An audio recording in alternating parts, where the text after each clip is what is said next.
welcome to your favourite day of the week and Merry Christmas everyone. I hope you've all stuffed up on your turkey dinners and drunk excessive amounts of rum, wine, gin, brandy or ale or whatever else floats your boat.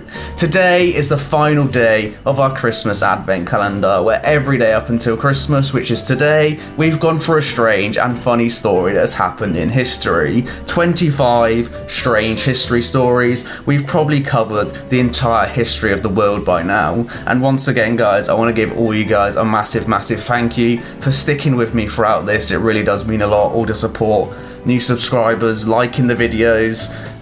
Yeah, the amount of effort that's gone into this calendar, researching the scripts, writing them, filming the videos and editing has been a lot. I think around day 16 I was extremely tired and I think, why am I doing this? But I persevered. So again guys, thank you so much for sticking with me throughout this. I really do appreciate it. I imagine everyone's subscription fees getting really full, learning about Roman penis and beaver's balls, but it's been a fun ride. Again, let me know in the comments which was your favourite story.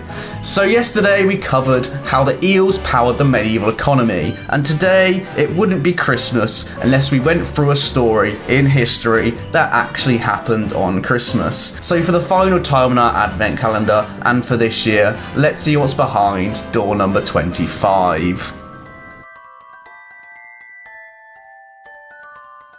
The World War I Christmas Truce. It's Christmas Eve 1914, and on one bitterly cold evening, the soldiers in the wet and muddy trenches along Europe are shivering in an attempt to keep warm. Cigarettes are too wet to light and biscuits too stale to eat. Fear grips the men around you as any moment a bullet could take you out of this world. At around 10 PM, as one British soldier recounts, away across the field, among the dark shadows beyond, I could hear the murmur of voices. He turned to a fellow soldier in his trench and said, "Do you hear the Boks kicking up a racket over there?" In some areas of the trenches, the two opposing sides were only separated by roughly 50 yards of land, so you could hear what was going on in each trench. The Germans now were singing Christmas carols on Christmas Eve, and the British soldiers decided to join in. The British soldier then says, "We heard a confused shouting from the other side. We all stopped to listen. The shout came again. The voice was from an enemy soldier, speaking in English with a strong German accent. He was saying, 'Come over here.' One British sergeant then replied, 'You come halfway, I come half.' Soldiers then began to nervously climb out their trenches to meet in the barbed wire filled no man's land. The soldiers then exchanged handshakes and words of kindness while trading songs, tobacco and wine. The British soldier couldn't believe his eyes. Here they were, the actual practical soldiers of the German army. There was not an atom of hate on either side. Not a lot of the Brits spoke German, but a lot of the German soldiers had worked in London and England prior to the war commencing, which allowed for communication between the two groups. The truces occurred in numerous places across the line, and on Christmas Eve, some lower-ranking British officers had begun ordering their men not to fire unless fired upon. This policy came to be known as live and let live. Countless soldiers had been living in misery for weeks in awful trench conditions, so the day of festivities was a welcome break for them. The peace continued on to Christmas Day as soldiers left their trenches waving their arms to show no bad intent, with the other side joining them in no man's land. Another British soldier wrote in a letter home to his wife, "My company happened to be in the firing line on Christmas Eve, and it was my turn to go into a ruined house and remain there until 6:30 AM on Christmas morning. During the early part of the morning, the Germans started singing and shouting, all in good English. They shouted out, 'Are you the rifle brigade? Have you a spare bottle? If so, we will come halfway and you come the other half.' Later on that day, they came towards us, and our chaps went out to meet them. I shook hands with some of them, and they gave us cigarettes and cigars. We did not fire that day, and everything was so quiet it seemed like a dream."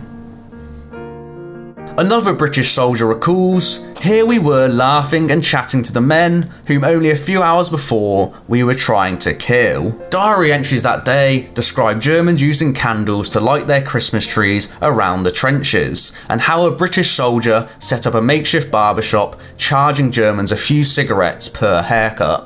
Many accounts of the truce say a football match was played in one or more locations. However, most of the evidence comes from accounts from a friend's friend who saw it happen, so historians doubt if a match actually took place due to it being tough on a barbed wire filled land.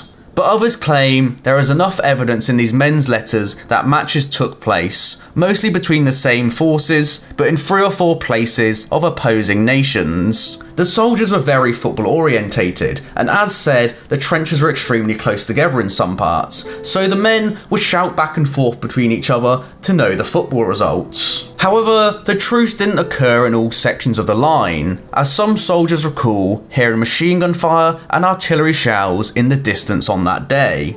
And in some French and German areas, the French had pure hatred for the Germans due to previous battles. One German soldier, whose name rhymes with Adolf Hitler, wrote, "Such a thing should not happen in wartime. Have you no sense of German honour left?" The higher-ups were also not pleased about their men being so friendly with the enemy. British General Sir Horace Smith-Dorrien wrote, "This is only illustrative of the apathetic state we are gradually sinking into." Future Christmas truces never came into effect, as Allied commanders in 1915 ordered their soldiers to harass and raid the enemy on Christmas. What stands out most today are the memories of the soldiers themselves, preserved in their own penmanship. One rifleman of Britain's 3rd Rifle Brigade recounted a German soldier saying, "Today we have peace, tomorrow you fight for your country, I fight for mine. Good luck." The 1914 Christmas Truce relayed an important message to the world, that these wars aren't fought by savages and robots, it's by human beings. And that brings an end to our History Advent Calendar. Thank you so much for all of your support this year, guys, on all the videos. It does mean a lot and I really do appreciate it. Go and enjoy your festive period and have a great new year, everyone. I've been Jamie's Day, your favourite day of the week, and this was the History Advent Calendar. I'll see you all next year. Peace.